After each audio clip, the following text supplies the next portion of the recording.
That fatal shooting happening here at the leasing office at Westwood Apartments. In fact, you can even see the bloodstains are still on the mat at the front entrance door of the leasing office. We found out Bess worked as a property manager here at the complex.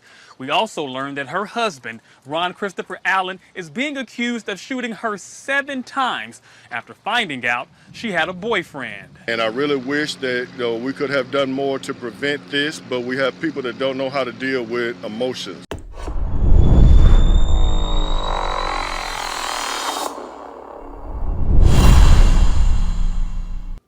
Monster husband here, Ron Allen, age 52, gunned down and killed his wife, age 24, on July 31st, 2025 in Jackson, Mississippi. She was trying to break up and get away. Supposedly she told him she had a boyfriend and he shot her 7 times and killed her. God bless her family and friends. Sure. We've shown a drastic reduction in homicides, but again, this is domestic related.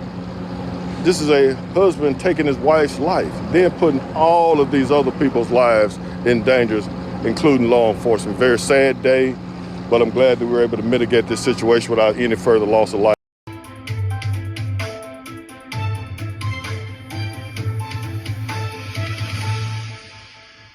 Hello, I'm Erin Pickens. And I'm Megan West. Jackson police say the 35th homicide of the year is the result of a domestic situation that turned into a standoff. Police identified the victim as 24-year-old Maleah Bess. People who knew her said she worked at the apartments.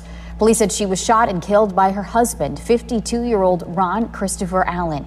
The shooting happened in the leasing office of the Westwood Apartments in the 3100 block of Robinson Street. 16 WAPT crews have been on the scene since about 11 o'clock this morning when several law enforcement agencies responded. We have team coverage tonight with Bethel Miles, who spoke with those who knew the victim. But we begin with 16 WAPT's Crystal Tisme with what we know about the situation right now. Crystal. Well, police believe this was a domestic dispute with Allen shooting and killing his wife after she expressed wanting to end the relationship. A standoff in broad daylight. Jackson police responded to a domestic situation at the Westwood Apartments. One person is dead, another in handcuffs. This was his wife, my understanding.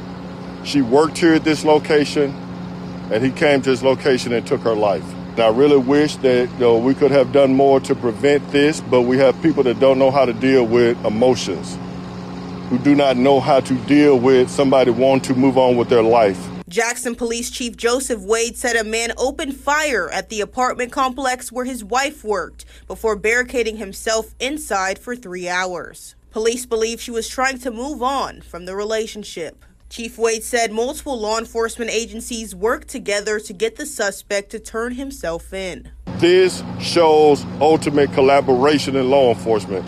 You have the chief of the Clinton Police Department out here. We have the Byron Police Department, Clinton Police Department, Capitol Police Department, Hines County, JPD. We all work collectively to make sure that nobody else lost their life.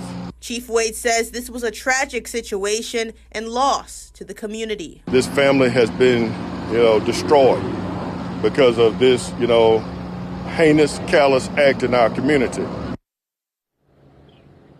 And this is an ongoing investigation. I'm reporting live in Jackson. Crystal Tisme, 16 WAPT News. All right, Crystal, thank you. Westwood's website shows this property is owned by Lind Living out of Chavano Park, Texas. We called their office. We were told they can't comment because they had not yet been provided with any information. The shooting and standoff happened in the middle of the day and came as a shock to the people who live at that complex. 16 WAPT's Bethel Miles continues our team coverage live from Westwood Apartments. So many people here say Maleah Bess was more than just this regular old property manager. They say she was caring. They say she was mature, but most of all, they say she had so much life left to live. Now, so many people here in this apartment are left to pick up the pieces, asking so many different questions.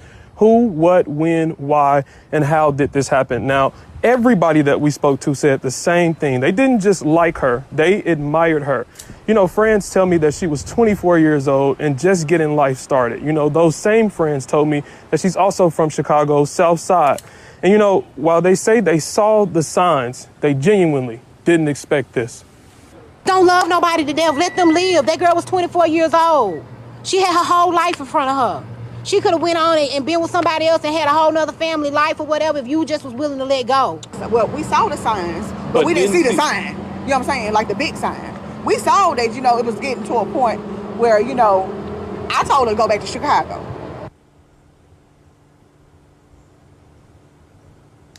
The woman who opened her home to the 24-year-old says she's now faced with the painful question what to do with her things. She was staying in a spare room, her clothes still folded in drawers. I asked her, what do you even say to a mother flying in to pick up her daughter's life? She paused, looked down for a second. Then she told me, nothing makes sense right now. This community is heartbroken. They say she had so much potential and just wanted peace. As this case continues to unfold and we gain more clarity on a motive and how these things happen, we'll continue to let you know. We're in Jackson tonight. Bethel Miles, 16, WAPT News. Thanks, Bethel.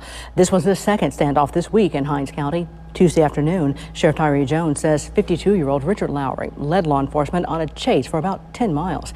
He ended up driving through the gates of a home west of Raymond, then was holed up inside for about 6 hours.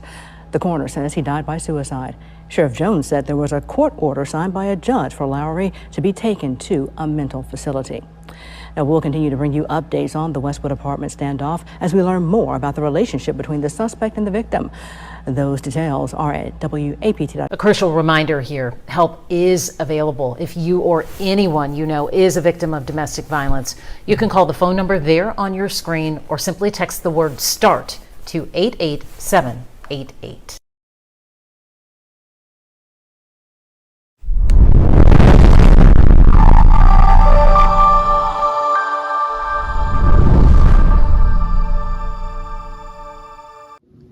Thanks for watching.